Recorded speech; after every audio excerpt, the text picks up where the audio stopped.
There we go. So as people enter the room, I'll just use up a little oxygen. My name is Jay Frost, and if you haven't been here before, welcome. This is, of course, the Philanthropy Mastermind series brought to you by DonorSearch. You won't be hearing much about DonorSearch today. We don't use this as a platform to advertise the company's services, but I hope that you'll check them out. You'll find them all at DonorSearch.net.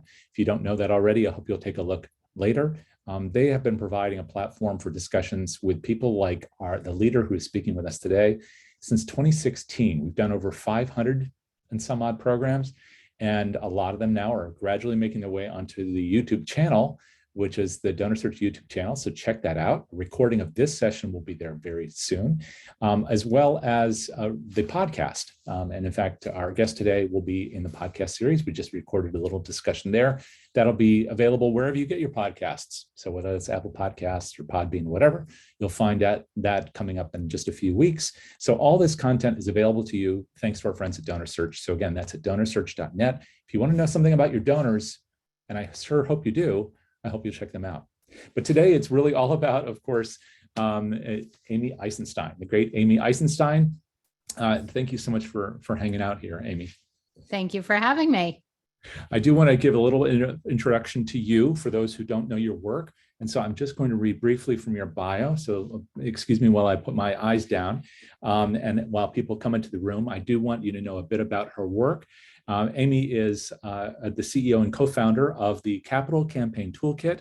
Her published books include Major Gift Fundraising for Small Shops, Raising More with Less, and 50 Asks in 50 Weeks.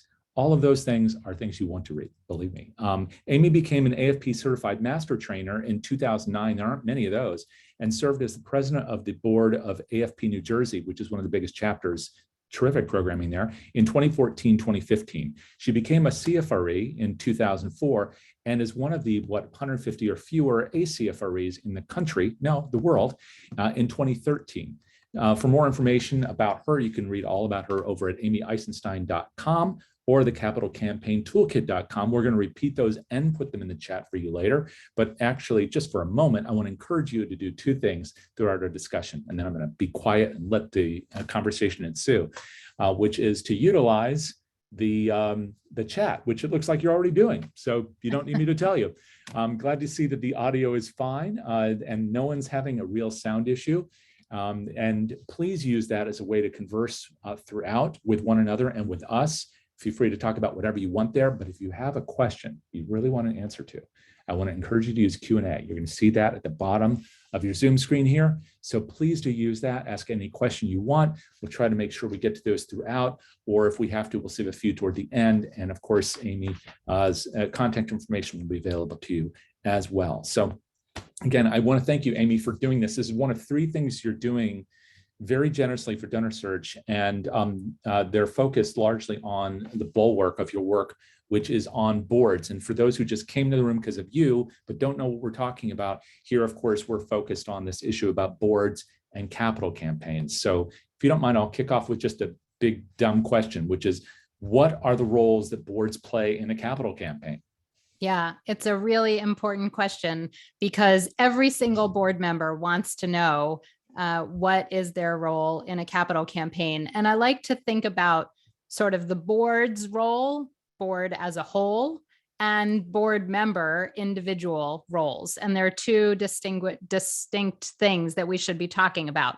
So the board as a whole needs to vote to approve to move into a capital campaign. So they are approving the idea, usually a strategic plan, but the idea that there would be a budget for a capital campaign and that they will approve a capital campaign, right? That they agree collectively. That's what the board's role is. Individual board members, of course, have lots of roles and responsibilities with regard to a capital campaign. And some board members will be more active than others in various capacities and ways. And that's honestly okay. It probably will mimic how they function as individual board members with regard to fundraising in general. But what's critical is that every board member will be expected to make their own personal gift And that is a gift over and above what they normally give to the organization. This is a special one-time ask, a very significant project, and we do want the literal and figurative buy-in of all board members. Some board members will be actively involved in the solicitation process of others. I would say most board members won't. A few key board members will be asked to help make capital campaign asks if they're good at it, if they're willing, if they have those connections. Other board members will be involved in other areas of the campaign. They might serve on various committees, not throughout the whole duration of the campaign, but maybe for a campaign planning committee. They might serve on a campaign kickoff committee. They might serve on the feasibility study committee. They might get tapped for various roles and responsibilities. So it's a long-winded answer to a short question, and I hope it was succinct enough. No, it was great. Although I know it's going to beg a question, and I don't want to ask it too prematurely, but it has to do with when you say over and above, what they normally give. Do you think we'll talk about that later, or do you want to dive into that now? Because that always comes up. Let's dive into it. Let's do it. Let's do it. What does that mean? What is over and above? I mean, is it a multiple of? Does it depend on the person? What does it mean? It's going to be different for every board member, right? And I really can't stress that enough. I think that when an organization opts to go into a capital campaign, every board member really needs to be on board with the idea of a campaign, that the organization is going to get to the next level of programs and services, that a campaign should catapult the organization to the next level, should really build the capacity. And in order to do that, there are costs associated with it. And so we want, as I mentioned, the literal and figurative buy-in of the board members, and that means a special gift. And that's what a campaign does. It asks all donors to make a one-time special, extra special gift over and above the regular ongoing operations of the organization, which is funded by the annual fund primarily.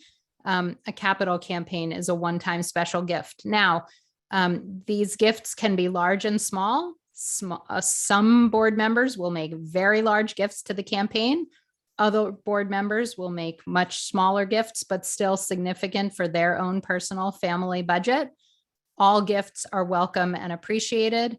And one thing to think about as you start talking about board member giving and all giving to a campaign is that often significant campaign gifts come from assets. And so they're not necessarily made from checkbook or bank account or cash flow giving, as we often typically do in an annual fund setting.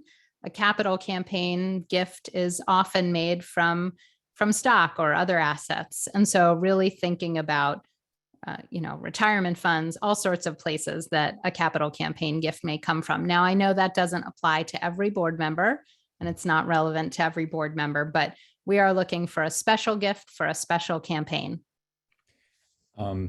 You talked also about the importance of getting them to agree. I guess it was the first thing you said, to approve the campaign. Those meetings can be challenging too, not because they're not enthusiastic. Hopefully they are, but it's to get, is it important that everybody agree? Do you want unanimity, and is that even worthwhile to try and achieve? I think it is, because we want to present a unified front moving into a campaign. If there's strong or loud disagreement from one or more board members, I think it's important to take that board member aside and talk to them about what their concerns are and why they think it shouldn't happen or should happen differently, and what their concerns are. If they can't get on board and the rest of the organization is moving ahead with the campaign, maybe it's time for that board members to step down, and it's not an appropriate time in the history of the organization for that particular individual to be on the board. And so I've seen that happen. I think that you want to handle these issues sensitively and carefully and talk to individuals one-on-one, not in a group setting like the board meeting. You know, you don't want it to come to fisticuffs, or have any sort of mob mentality where, you know, one loud board member sort of takes down the whole idea of a campaign. So I would talk to board members individually, privately, before the board meeting where we're voting to see if there's any concerns that we need to discuss in advance. Well, and I know that you're doing another session, a webinar, distinct from this, and that you'll really be doing more instruction here. It's more conversational, where you'll probably talk about campaigns in more depth, so you can talk about some of those issues. But I do want to make sure we touch on a couple of the questions that have already appeared, and the most simple one is about if we're sharing the recording. Once again, recording this is being made. For those of you on iPads who see recording there, I don't know if you're recording, but yes, we are. And we are going to be placing this on YouTube. The DonorSearch has a YouTube channel where other webcasts and webinars are being placed. So you're welcome to share this with other people within your organization, especially if you're preparing for a campaign after the fact. You'll see it there in a couple of days. We also have a question, which anticipates a question I was going to ask you about the difference between the board and perhaps other committees that are going to be essential to a campaign. And so Nancy was asking specifically about advisory boards and executive boards, but I might also add campaign committees, campaign cabinets. So how is the board separate and distinct from these others? Yeah, I think, you know, there are different roles and responsibilities for various committees. And you know, every organization to some degree can do it the way that fits the culture and the operations of their organization. So, you know, you'll have to decide, Nancy, what is the role and what are the expectations of your advisory board members? Typically, advisory board members aren't a voting body, but we would want them enthusiastically supporting and participating in a campaign. So anything that you can do to get them on board and active and maybe serving on other campaign committees, you should absolutely do. The executive board typically is the initial sort of core committee of the campaign.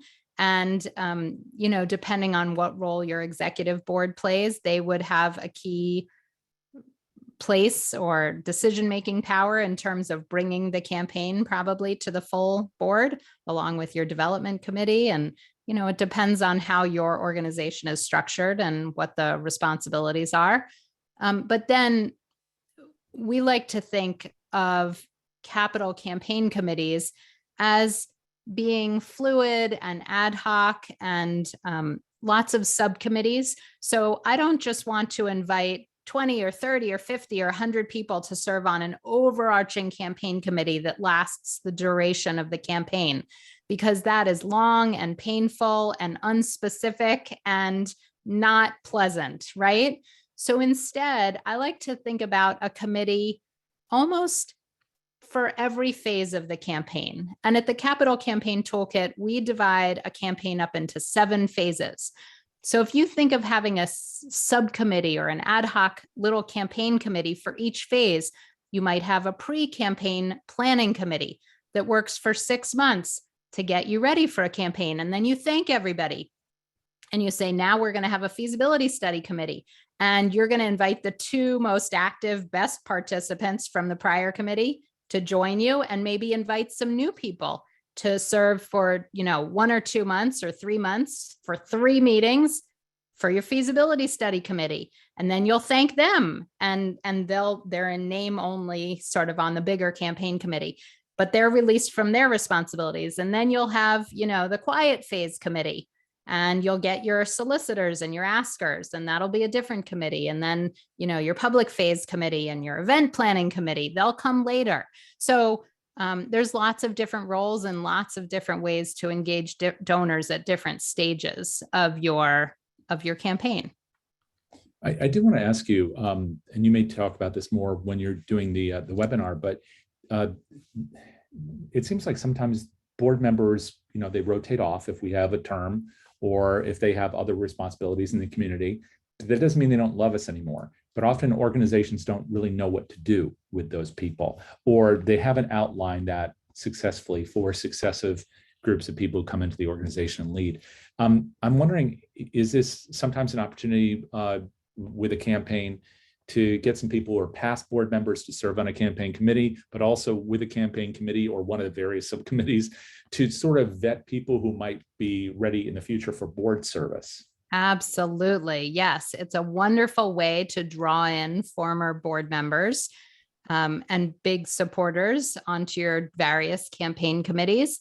It might be a way to vet or think about future board members. Now, lots of people who serve on campaign committees don't want to be on your board. They don't want to commit to regular long-term commitments. But if you invite them to serve on a committee that's only a 3-month-long committee or 6-month-long committee, they can say, yes, I can wrap my mind around that. I can add value. It's a short commitment. So it goes in all directions for sure.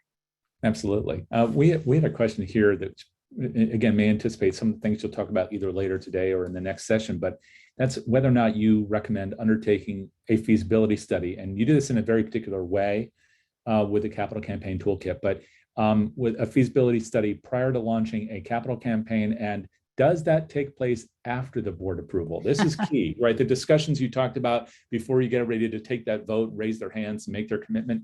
Yeah. What about sequencing here? Yeah, it's a great question, Sarah. Thank you for asking. So we strongly recommend a feasibility study prior to launching a campaign, and maybe not for the reasons that you think. Lots of people believe that a feasibility study determines whether or not you should have a campaign. And 99% of the time, that is simply not the case. That an organization knows they're going to have a campaign, and a feasibility study helps determine how to prepare for a capital campaign. And there's a very important distinction there, not whether you will have a campaign, but how you will prepare yourselves for a campaign. And we do things very differently at the Capital Campaign Toolkit when it comes to feasibility study. Most consultants that you would talk to about a feasibility studies will do the interviewing of donors and potential donors themselves. An outside consultant will go do the interviews and provide you with a recommendation and reports as to how to move ahead. At the Capital Campaign Toolkit, in contrast, we actually believe that you, the leaders of your nonprofit, should do the interviews with your own donors. And we coach you very carefully how to do that, what questions to ask. We prepare you for those interviews. We talk to you about how to collect the data and how to analyze it. We analyze it with you so that we can co-present recommendations. But what that does is that it gives you a really important opportunity to build relationships with your key potential donors prior to a campaign, and it really tees up your ask. And so that when you're ready to go back and ask for a gift, you've already had this deep and meaningful conversation with your biggest potential donors through the feasibility study process. So the next part of Sarah's question is about, when does that take place, right? So the board would approve to have a feasibility study, which would recommend how to go into a campaign. And then the board again would vote to approve the recommendations of the feasibility study about how to proceed. So there's sort of two opportunities for the board to say, yes, we intend to go ahead with a campaign. And right now we're voting to go ahead with a feasibility study to test a specific plan with a specific amount. Then we're going to reevaluate the recommendations that come out of the feasibility study process, and we will vote again. Thank you for talking about that, because no, I don't think anyone's asked that yet, but that often comes up about that. Even if, as you say, an organization usually knows that it wants to undertake this, and they use a feasibility study to figure out how. It's sort of the old Jerry Panis, not if, but how. Then the next question is, well, okay, we came up with a goal, but is it really going to be the final goal?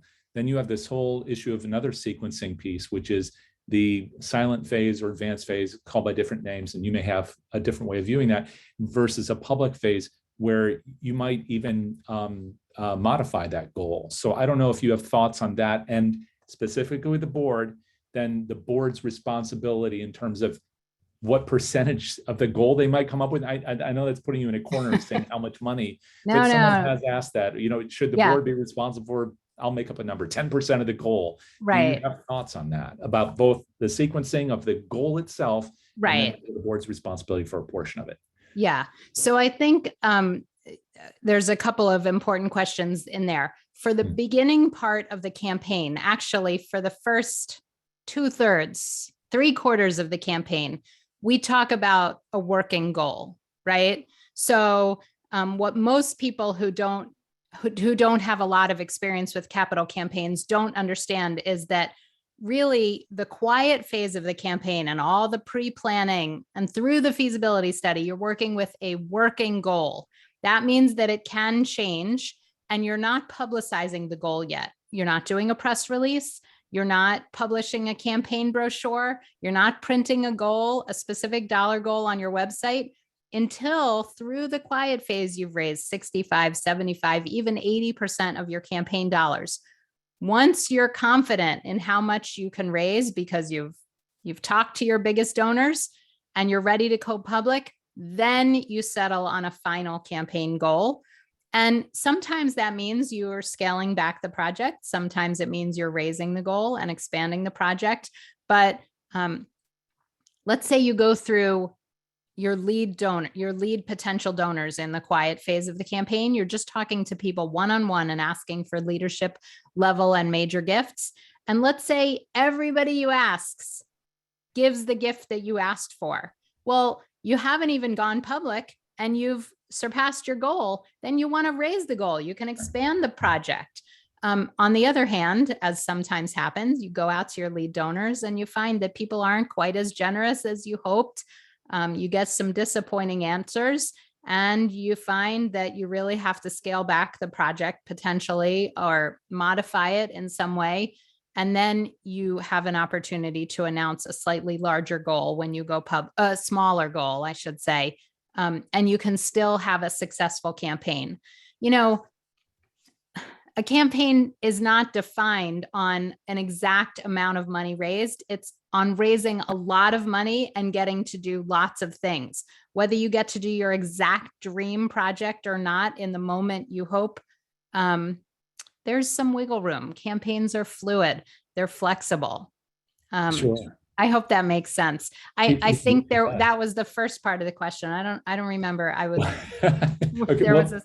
So first of all, my apologies here, because for those who don't know what we're contending with, there are about 400 folks here. We're so happy to have you, but we're also getting a lot of questions in both the Q&A and the chat, which is fine. We'll try to monitor as well as we can. But if you can try to steer your questions into the Q&A, that would help us a little bit because we can look at that a little more easily. Yeah, there's one I wanted to respond to, if you don't mind, Jay, in the chat. It's by Rick, who is responding to something I said earlier about our guided feasibility study process, where the leaders of the nonprofits do the feasibility study interviews. And he's asking, is there any concern that the organization does the feasibility study interviews, that the donor or prospective donor might not be as open or honest than with an outside person? And honestly, you know, Rick, I don't know if you're a consultant, but certainly consultants have been saying that for years. That's what they say, is that because the conversations between a consultant and a donor are anonymous and confidential, that the donors will be more open.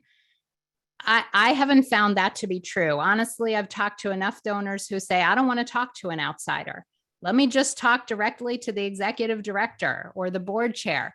I want to tell them what I think. And they're completely open and honest. You know, there are some instances where one situation might work better than the others, but honestly, I have found just as often that donors don't want to talk to people outside the community or consultants. And I've also found that when a donor raises an issue and it's the consultant doing the conversation and it's confidential, there's no recourse. Nobody gets back to that donor. The people at the organization don't know who's upset or who said what. And there's a shade between, you know, I don't know what the word, I'm missing a word, but anyways, there's a layer of I don't know, something that is blocking between the donors and the organization. And as a disconnection, thank you, Kate, that's a good word. And so if the executive director and the board chair and the development director are having these conversations and a donor raises an issue, they can address it. They can get back to them. They can have that conversation. So anyways, there's pros and cons to both methods for sure. And by the way, we have other sessions with other people who might take a slightly different point of view. But we want to focus on this because not only is it a different approach, but you are the expert at it. And so that's why we want to make sure you have extra space to tell us the virtues of it, because it certainly has worked for you and your clients.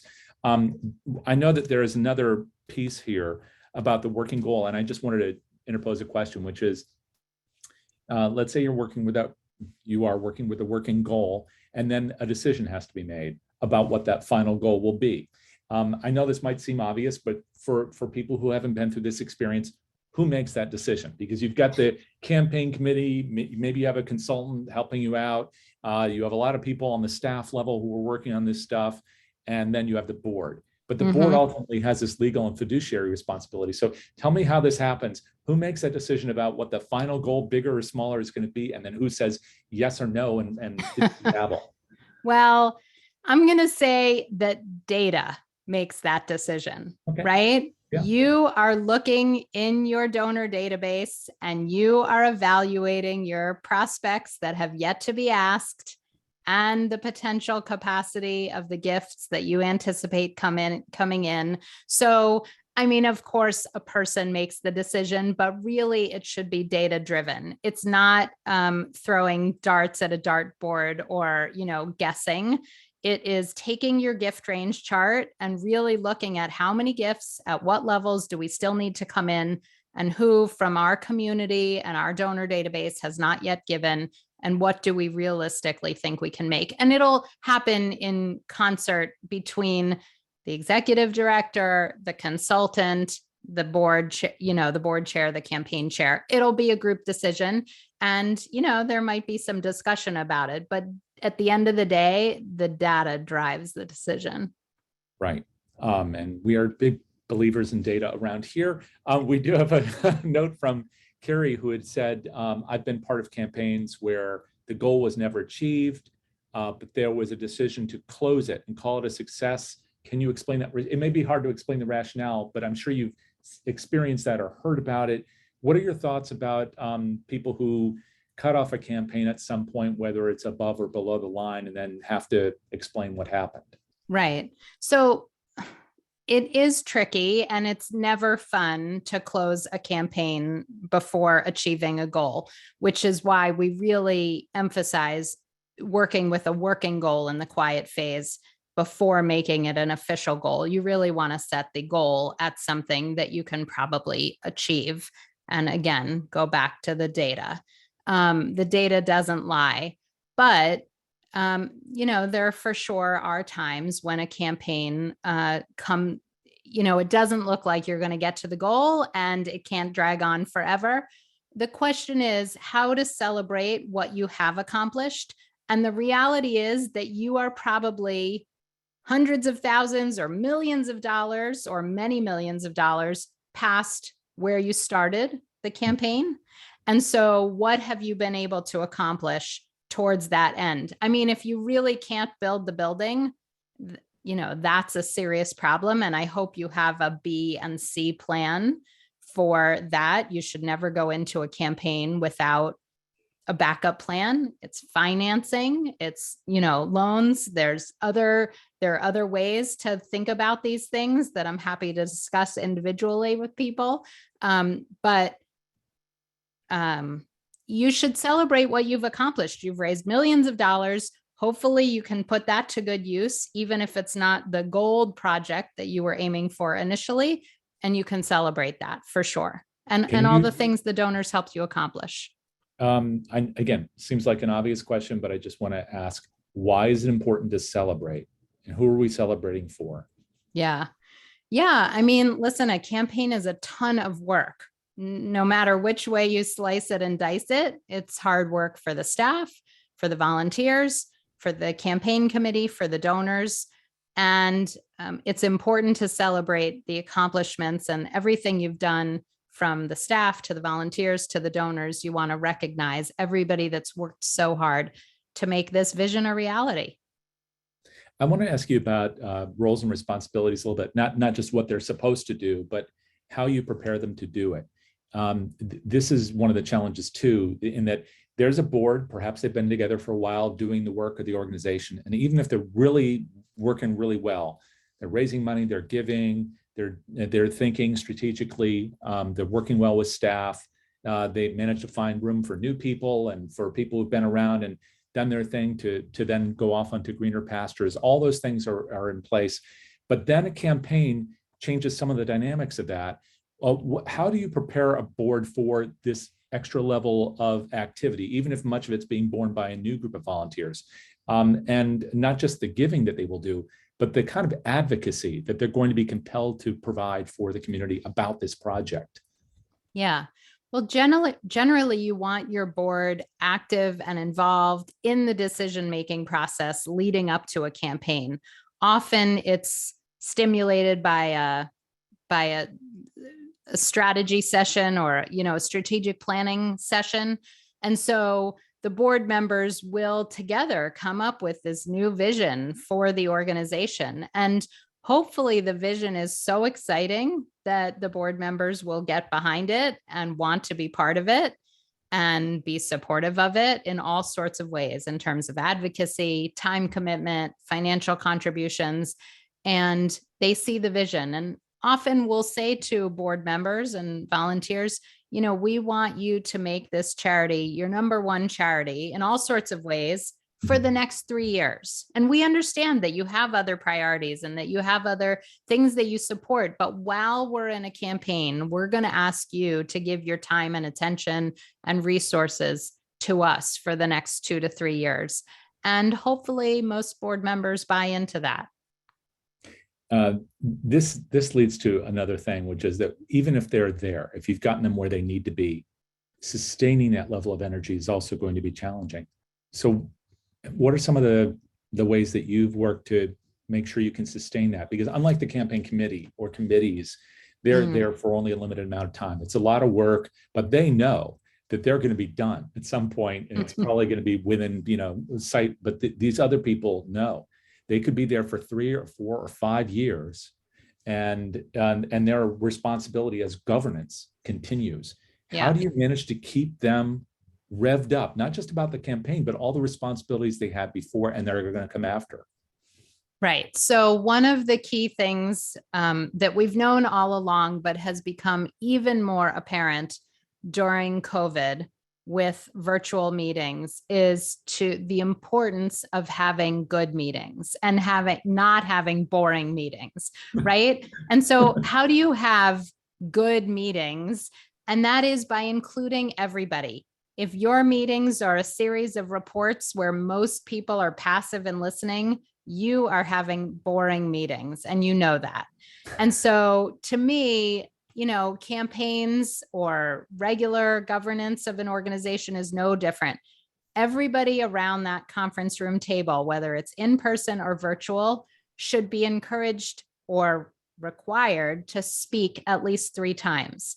As you open the meeting, everybody gets to say something, some sort of very short introduction or icebreaker or something, so that everybody participates. Mm-hmm. In the middle of the meeting, ask a thoughtful question, have people jot down notes for 30 seconds and then say, okay, we're going to go around the virtual room or around the table. I'd like to hear something from everybody, right? Make sure that they're included, involved, paying attention.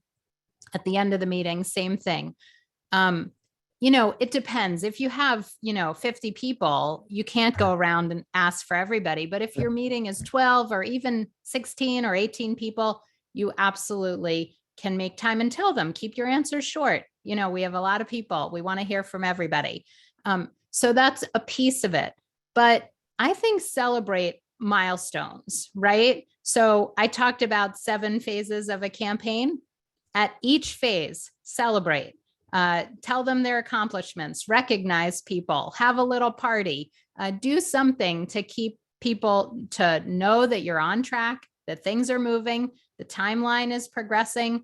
And if you can keep your campaign to 3 years or less, you don't want it to stretch to 5 years, for the most part. I didn't mean to scare people. It's just that some campaigns last longer than others. And Yes. At least pledges. But yeah, that makes sense. And sustaining that energy, especially now, as you're saying, COVID and hopefully someday post-COVID will mean that we're going to have to rely on these tools, not just as a necessary evil, but really a way to sustain energy and involve people, maybe whose voices we weren't listening to enough.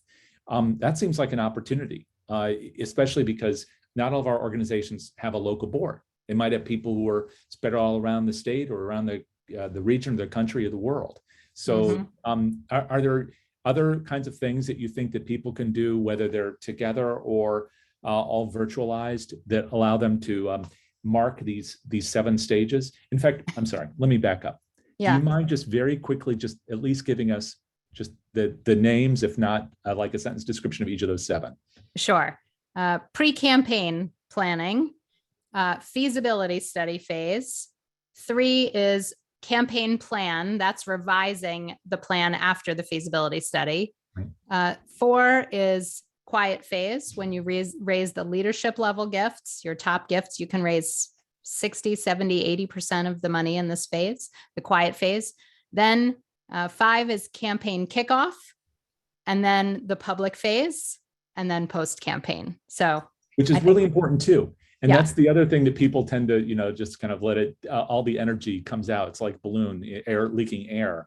But you said it before, the importance of celebration. That's one aspect of making sure that as we come down out of this cycle, hopefully after 3 years, people are already starting to look to the future. Yeah. So there's probably a role for the board in each of those, which I know you could talk about for hours, but maybe if you could give us just an example or two of how the board's unique role in maybe 2 or 3 of these phases is so important. Yeah. So let's pick the quiet phase. The quiet phase is when you're raising the vast majority of the funds for your campaign. As I said, 60, 70, 80% of the dollars raised towards your working goal are raised in the quiet phase. And we do want as many board members as possible helping contribute to this phase, whether it's helping identify donors, helping cultivate them and advocate for the campaign. Some will be solicitors, not all of them. And, we do want all board members helping in stewardship and thanking and follow up. So there are different roles and responsibilities for each board member. Like I said, some board members will be much more active and involved in the campaign than others. I think that's normal. It's natural. It's acceptable. But you want to tap each board member to do what they're good at, what they enjoy doing, and what they'll be successful at. Some will be trained in solicitation and be successful at that. Others will prefer to do other things, and that's okay too. Sure. And some of that activity, I guess, could be done in tandem. So sometimes you can work people's strengths, even in solicitation, depending on who they are. And there's lots of different things. And I'm sure you go over that actually in your guide. So I'm referenced for everybody joining us today. Again, thank you all so much for being here. A number of Amy's books, which you can find, and I'm just going to mention them again because I want you to look for them. That's Major Gift Fundraising for Small Shops, Raising More with Less, 50 Asks in 50 Weeks. That's not all she's written or done. If you just start, throwing a rock at Google, you'll find her name, especially a lot of videos that she's done. Some really, a lot of great content, but also some great interview content with other leaders in the field and some outside of it, like Seth Godin, I know, and others that you really want to take a look at. It's quite inspiring. But you've got a booklet that's a guide, a board member's guide to capital campaign fundraising, which may go over some of this terrain that you've been sharing. Yes. So is that something that you could provide a link to maybe in the chat? I'll put a link right now. Yes, it's our board members guide to capital campaigns. Super fast. Everything your board members will want to know about a capital campaign can be found in that guide. Thank you. This is how you get a campaign done in 2 years, is you work this fast. Yes. So please look for that, everybody. Click on that link, check this out afterwards. A lot of great content there. But again, you can just look for the rest of the stuff. And in fact, Amy, if people want to learn more about your work in general, Where's the best, because you can find your footprint in different places. So where's the best places, kind of one-stop shopping for some of these insights and thoughts? Yeah, I would send them to capitalcampaigntoolkit.com. So to the Capital Campaign Toolkit website, we've got tons of free resources. And, we would be happy to talk to you about your specific campaign questions. I know there's a lot that we haven't gotten to yet. I don't know. Do we have time to answer a few more, Jay? Yeah, absolutely. I just want to make sure I typed that in, which I hope I did, not as fast as you, but Oh, there it is. I'm typing it in too. One of us will have gotten it right. Well, yes. It is a mouthful. They're not hyperlinked. I don't know why, but everybody can see it. It's easy to remember. So let's see if we have other questions from the audience, and we do. We have a ton that we haven't been addressing, so our apologies there. You did give us the phases. Thank you. We've been anticipating some of these great questions. We did talk about the book names, so we'll try to put those in the chat. We also, let me see, is that 3 years soup to nuts or 3 years of fundraising? That's what I was talking about with the pledge period. So do you mind just reviewing that? Oh, yeah. Absolutely. Okay. So let's start with pledge period. We encourage a 3-year pledge period, not longer. Right. So no 5-year pledge periods. And why is that? Because you need the money now. You need either to build a building, you need to start your programs, and most people can deal with a 3-year pledge period. It doesn't need to be longer for the vast majority of donors. And so why stretch it out needlessly? If you do a 5-year pledge period, you're more likely to get people not paying the end of their pledges, just because of attrition and death and all sorts of reasons. So keep your pledge period tight and 3 years. You want to build a building in 3 years. You need the money to do it. So that's one thing. You were going to say something. I just want to ask you though, how does that apply to estate gifts? Okay, so estate gifts are totally separate, right? We do want to solicit planned gifts and estate gifts as part of your campaign, absolutely. And you will determine in your campaign policies how they are going to be counted. So obviously there's a different way to count revocable versus irrevocable gifts. So if you have somebody leaving a bequest, they can change their mind at any time. You might count a 90-year-old who puts in a charitable bequest differently than a 60-year-old or a 40-year-old who counts a charitable bequest. So you'll have to determine in your campaign policies, are you for donor recognition purposes? How are you counting planned gifts and estate gifts? It doesn't pay for your building probably, but you do want to count them as part of your campaign. And Amy, just for more guidance on that particular subject, because I know it's kind of outside the scope of this. So where do you look when you're looking for more information on that? As FASB, or what do you look for when you're looking for that kind of guidance, case or what? Yes, well, we have some blog posts about it at the Capital Campaign Toolkit. There's, you can Google and have hundreds of good resources. For certain issues, you may want to talk to your accountant and get some guidance about that. We certainly do have sample campaign policies in the Capital Campaign Toolkit and can make recommendations based on experience. But honestly, with regard to counting campaign plan gifts, there's no hard and fast rules. Certain organizations do it one way or the other, but you can make decisions based on information that you have. Let me leave it at that. And there is a lot of information that you have right there. So it is kind of one place to turn. We did have this note from Celeste on where can I find guidance on implementing a feasibility study. I know you've been talking about that in the context of Capital Campaign Toolkit. Do you have other thoughts on that in a general way about understanding feasibility studies and so forth? Yeah. So my recommendation is to interview 3 consultants about how they do feasibility studies and how they would do them and how they would approach them. Now, I hope that one of the 3 would be the Capital Campaign Toolkit. We're going to have a very different approach than the other 2 you probably talked to. And you can learn a lot from just interviewing consultants. The one thing I would say is you can't really do a feasibility study, a formal feasibility study on your own. What you can do on your own, if you opt to, is have informal pre-campaign donor conversations. and talk to your leadership level donors about what their thoughts are. Will it be a formal calculation of what you can raise? No. I mean, you don't have the experience to do that. You don't know exactly what questions to ask. You don't know how to crunch the data. But, if you have people at your organization who are screaming, skip a feasibility study, say at a minimum, we have to go talk to our big potential donors and get their thoughts and feedbacks on a campaign. Now, I would also arm you with lots of reasons to do a formal feasibility study, but some organizations opt to do it more informally, and that's fine. I know that one of the issues with studies sometimes is, again, this division of in imaginary division between the board and the rest of the activity. And you've been kind of breaking down that wall for us.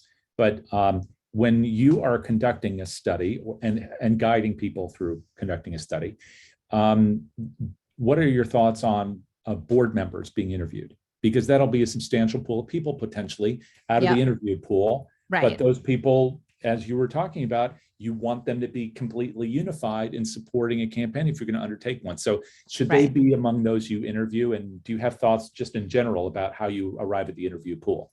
Yeah, so every board member will be included in a feasibility study.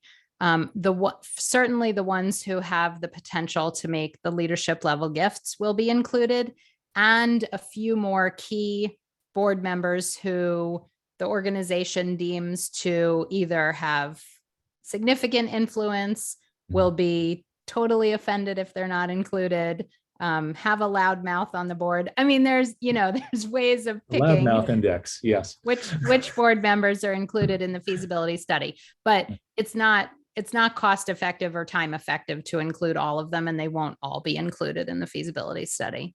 By the way, I know this is outside the scope of this discussion, but it comes up almost every single time. How do you feel about interviewing people who are non-donors and maybe institutions, foundations and corporations? Oh, yeah. They can be included in the feasibility study. It depends on what percentage of the gifts you think will come from those institutions, whether there'll be a larger percentage or a smaller percentage of your interview pool. But yes, you would include foundation heads or corporate heads who will be who are actively involved in the community for sure. And I want to make sure we haven't left any big stones unturned here. Is it a mistake to ask lead donors to be on one of these planning committees? No, it is critical that you ask lead donors to be on these planning committees. Involvement and engagement leads to big gifts. When we reflect back and analyze a campaign at the end, we see that the vast majority of the biggest gifts have come from those who have been invited to serve on the committees. If they're engaged, they're involved, they're more likely to make big gifts. So it's not a mistake. The mistake is not asking them to be on the committees. You absolutely should. Don't worry if you think your campaign is a mess. They're going to help you get it to not be a mess. And that's great. They can actively help you. Don't think your campaign plan has to be perfect before going to your biggest donors. Go to them when it's not perfect and say, we want your feedback. We want your advice. We want your recommendations. That's exactly what you're going to ask them for. We have been absolutely overwhelmed with questions. I just want to make sure I say again, because some people missed it, that we're not sending this out to people, but rather this whole conversation will be posted to YouTube in the next couple of days. So I really encourage you to share it with colleagues so they can be a part of this. And in fact, you can even use YouTube to make comments there, or you can do the next best thing, maybe a better thing, in fact, which is to join us for another session that you're conducting with us, Amy, coming up. And now I'm blanking on exactly when that is, but it's in May. Yeah. But I don't have the date in my mind. I apologize for that, everyone. But you're going to find that by being on the DonorSearch list. So if you learned about this session because you're on the emailing list that DonorSearch operates, you'll hear about it. There's also a calendar that's available through donorsearch.net. That's their website. And if you follow Amy or myself on our various social media or on DonorSearch's social media, you'll see a reference to it when it appears. So I want to encourage everybody to look for that session in May when she'll be delving as an instructional session, which is CFRE accredited, by the way, on the subject of capital campaigns. So please join us for that, for all the issues that are beyond the scope of what we're talking about today.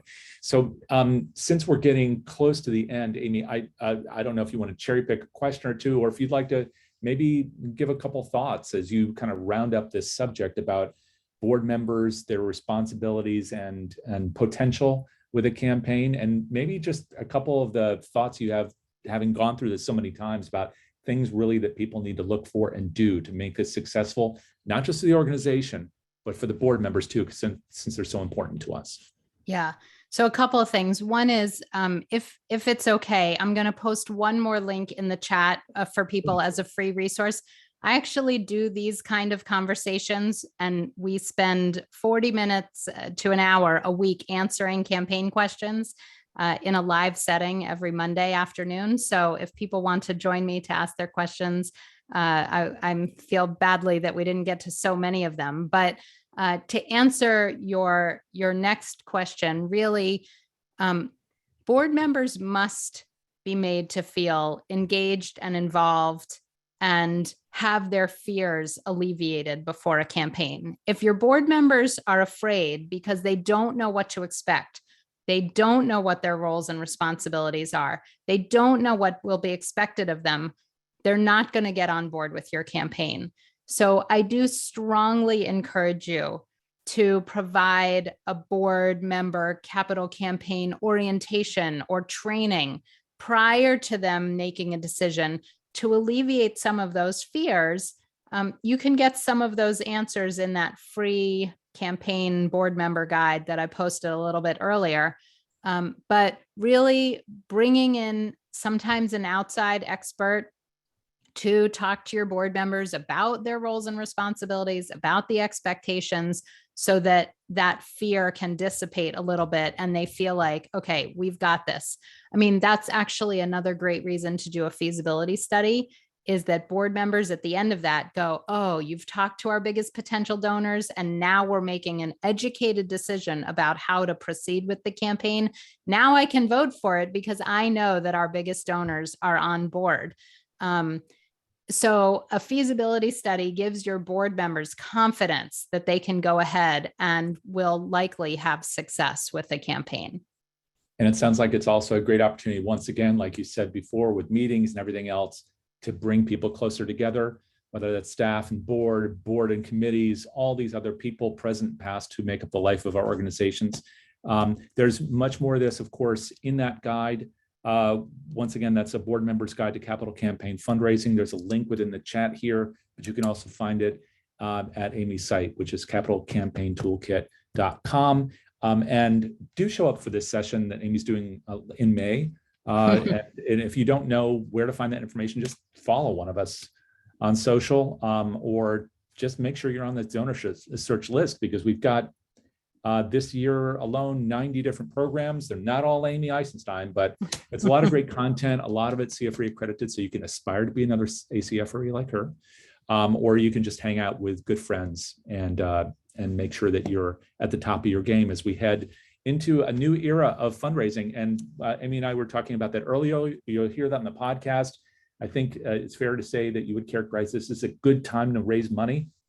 It is a good time to raise money. So don't let anybody tell you that this isn't a good time. This is, you know what, if you need the money and you've got a big idea, this is the best time. Things are only getting more expensive. Don't put off because you're nervous or you're scared. Do the planning, do the research, and this is get an amazing partner by your side who has lots of experience, and go for it, because there's no better time than right now, honestly, to do a capital campaign. We see it every day. Yeah, we need to make the dreams come true. We're the things that make it happen. So thank you very much, Amy, for this and for everything you're doing over the course of these 3 sessions. Thank you to all of you for hanging out with us once again. It's been really great talking with you. I'm sorry we didn't touch on every question, but at least you know now how to hang out with Amy during one of her weekly chats. as well as attend these sessions. And I hope you'll come and join us on Thursday. Emily Heck will be here talking communications and fundraising, another really important subject. So we'll be doing a deep dive on that. That's Thursday at 3:30 p.m. That's another webcast, plus, again, about another 75 sessions this year in this series. So come and join us, will you? Until then, just take care of yourselves, stay healthy, and we'll see you next time. Thanks, Jay. Thank you, Amy.